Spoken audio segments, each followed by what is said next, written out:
everybody, and welcome back to the Wolf Den Library. My name is Miss Evelyn, and today we are going to continue reading Alice's Adventures in Wonderland, which was written by Lewis Carroll and illustrated by John Tenniel. I hope you enjoy it. Chapter 8. The Queen's Croquet Ground. A large rose tree stood near the entrance of the garden. The roses growing on it were white, but there were 3 gardeners at it busily painting them red. Alice thought this a very curious thing, and she went nearer to watch them, and just as she came up to them, she heard one of them say, "Look out now, 5, don't go splashing paint over me like that." "I couldn't help it," said 5 in a sulky tone. 7 jogged my elbow. On which 7 looked up and said, "That's right, 5, always lay the blame on others." "You'd better not talk," said 5. "I heard the Queen say only yesterday you deserved to be beheaded." "What for?" said the one who had first spoken. "That's none of your business, too," said 7. "Yes, it is his business," said 5, "and I'll tell him. It was for bringing the cook tulip roots instead of onions." 7 flung down his brush and had just begun, "Well, of all the unjust things," when his eyes chanced to fall upon Alice as she stood watching them, and he checked himself suddenly. The others also looked round, and all of them bowed low. "Would you tell me," said Alice a little timidly, "why are you painting those roses?" 5 and 7 said nothing, but looked at 2. 2 began in a low voice, "Why, the fact is, you see, miss, this here ought to have been a red rose tree, and we put a white one in by mistake, and if the Queen was to find it out, we should all have our heads cut off, you know. So, you see, miss, we're doing our best afore she comes to—" At this moment 5, who had been anxiously looking across the garden, called out, "The Queen! The Queen!" And the 3 gardeners instantly threw themselves flat upon their faces. There was a sound of many footsteps, and Alice looked round, eager to see the Queen. First came 10 soldiers carrying clubs. These were all shaped like the 3 gardeners, oblong and flat, with their hands and feet at the corners. Next, the 3 courtiers. These were ornamented all over with diamonds, and walked 2 and 2, as the soldiers did. After these came the royal children. There were 10 of them, and the little dears came jumping merrily along, hand in hand, in couples. They were all ornamented with hearts. Next came the guests, mostly kings and queens, and among them Alice recognized the White Rabbit. It was talking in a hurried, nervous manner, smiling at everything that was said, and went by without noticing her. Then followed the Knave of Hearts, carrying the king's crown on a crimson velvet cushion, and last of all this grand procession came the King and Queen of Hearts. Alice was rather doubtful whether she ought not to lie down on her face like the 3 gardeners, but she could not remember ever having heard of such a rule at processions. And besides, what would be the use of a procession, thought she, if people had all to lie down upon their faces so that they couldn't see it? So she stood still where she was and waited. When the procession came opposite to Alice, they all stopped and looked at her, and the Queen said severely, "Who is this?" She said it to the Knave of Hearts, who only bowed and smiled in reply. "Idiot," said the Queen, tossing her head impatiently, and turning to Alice she went on, "What's your name, child?" "My name is Alice, so please your Majesty," said Alice very politely, but she added to herself, "Why, they're only a pack of cards, after all. I needn't be afraid of them." "And who are these?" said the Queen, pointing to the 3 gardeners who were lying round the rose tree. For you see, as they were lying on their faces, and the patterns on their backs were the same as the rest of the pack, she could not tell whether they were gardeners, or soldiers, or courtiers, or 3 of her own children. "How should I know?" said Alice, surprised at her own courage. "It's no business of mine." The Queen turned crimson with fury, and after glaring at her for a moment like a wild beast, screamed, "Off with her head! Off!" "Nonsense!" said Alice, very loudly and decidedly, and the Queen was silent. The King laid his hand upon her arm and timidly said, "Consider, my dear, she is only a child." The Queen turned angrily away from him and said to the Knave, "Turn them over." The Knave did so, very carefully, with one foot. "Get up!" said the Queen in a shrill, loud voice, and the 3 gardeners instantly jumped up and began bowing to the King, the Queen, the royal children, and everybody else. "Leave off that!" screamed the Queen. "You make me giddy." And then, turning to the rose tree, she went on, "What have you been doing here?" "May it please your Majesty," said 2 in a very humble tone, going down on one knee as he spoke, "we were trying—" "I see," said the Queen, who had meanwhile been examining the roses. "Off with their heads!" And the procession moved on, 3 of the soldiers remaining behind to execute the unfortunate gardeners, who ran to Alice for protection. "You shan't be beheaded," said Alice, and she put them into a large flower pot that stood near. The 3 soldiers wandered about for a minute or two, looking for them, and then quietly marched off after the others. "Are their heads off?" shouted the Queen. "Their heads are gone, if it please your Majesty," said the soldiers in reply. "That's right," shouted the Queen. "Can you play croquet?"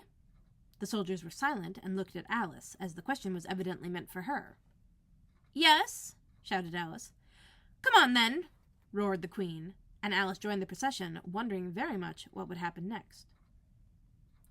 It's a very fine day," said a timid voice at her side. She was walking by the White Rabbit, who was peeping anxiously into her face. "Very," said Alice. "Where's the Duchess?" "Hush, hush," said the rabbit in a low, hurried tone. He looked anxiously over his shoulder as he spoke, and then raised himself upon tiptoe, put his mouth close to her ear, and whispered, "She's under sentence of execution." "What for?" said Alice. "Did you say what a pity?" the rabbit asked. "No, I didn't," said Alice. "I don't think it's at all a pity. I said, what for?" "She boxed the Queen's ears," the rabbit began. Alice gave a little scream of laughter. "Oh, hush!" the rabbit whispered in a frightened tone. "The Queen will hear you. You see she came rather late, and the Queen said—" "Get to your places!" shouted the Queen in a voice of thunder. And people began running about in all directions, tumbling up against each other. However, they got settled down in a minute or two, and the game began. Alice thought she had never seen such a curious croquet ground in all her life. It was all ridges and furrows. The balls were live hedgehogs, and the mallets live flamingos, and the soldiers had to double themselves up and stand upon their hands and feet to make the arches. The chief difficulty Alice found at first was in managing her flamingo. She succeeded in getting its body tucked away comfortably enough under her arm, with its legs hanging down. But generally, just as she had got its neck nicely straightened out and was going to give the hedgehog a blow with its head, it would twist itself round and look up in her face with such a puzzled expression that she could not help bursting out laughing.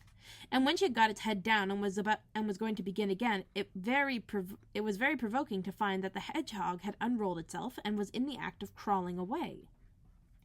Besides all this, there was generally a ridge or a furrow in the way wherever she wanted to send the hedgehog to, and as the doubled-up soldiers were always getting up and walking off to other parts of the ground, Alice soon came to the conclusion that it was a very difficult game indeed.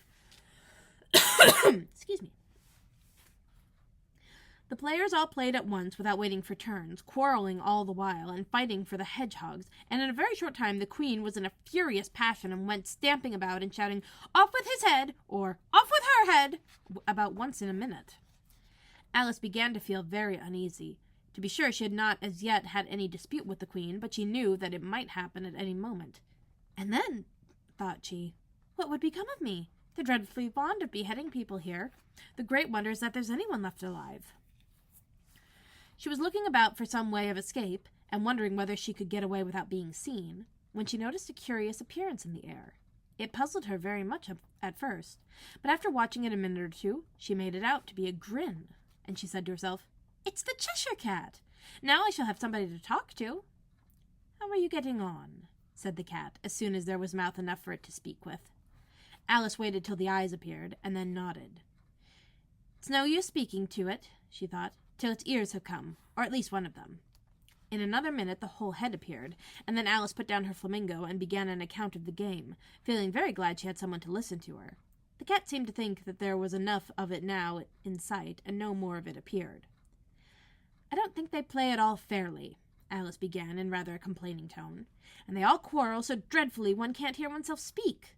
And they don't seem to have any rules in particular. At least, if there are, nobody attends to them.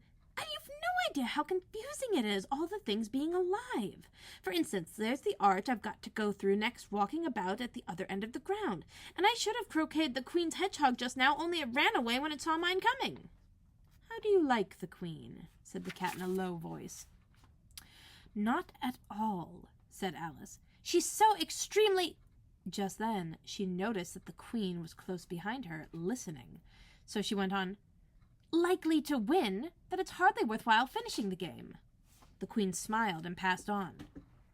"Who are you talking to?" said the King, coming up to Alice and looking at the Cheshire Cat's head with great curiosity.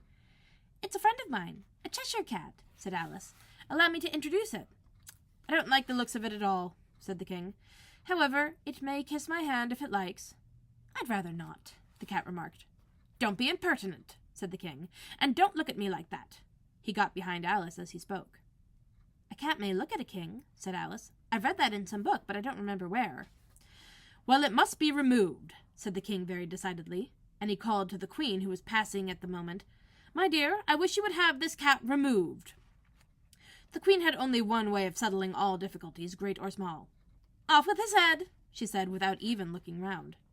"I'll fetch the executioner myself," said the king eagerly, and he hurried off. Alice thought she might as well go back and see how the game was going on, as she heard the queen's voice in the distance screaming with passion. She had already heard her sentence 3 of the players to be executed for having missed their turns, and she did not like the look of things at all, as the game was in such confusion that she never knew whether it was her turn or not. So she went in search of her hedgehog. The hedgehog was engaged in a fight with another hedgehog, which seemed to Alice an excellent opportunity for croqueting one of them with the other. The only difficulty was that her flamingo was gone across to the other side of the garden, where Alice could see it was trying, in a helpless sort of way, to fly up into one of the trees.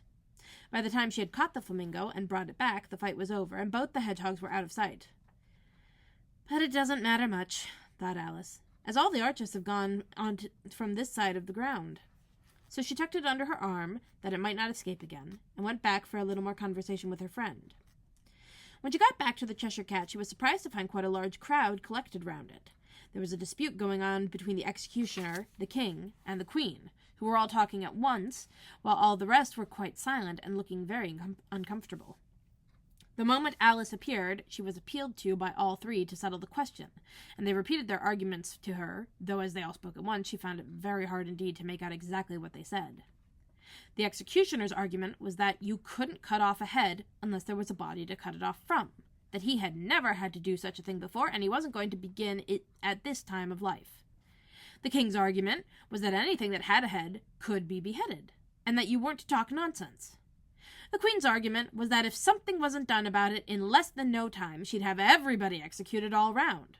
It was this last remark that had made the whole party look so grave and anxious. Alice could think of nothing else to say but, "It belongs to the Duchess. You'd better ask her about it." "She's in prison," the queen said to the executioner. "Fetch her here." And the executioner went off like an arrow. The cat's head began fading away the moment he was gone, and by the time he had come back with the Duchess, it had entirely disappeared. So the king and the executioner ran wildly up and down looking for it, while the rest of the party went back to the game. And that's the end of this chapter. I hope you enjoyed it. We'll read more next week. Bye-bye.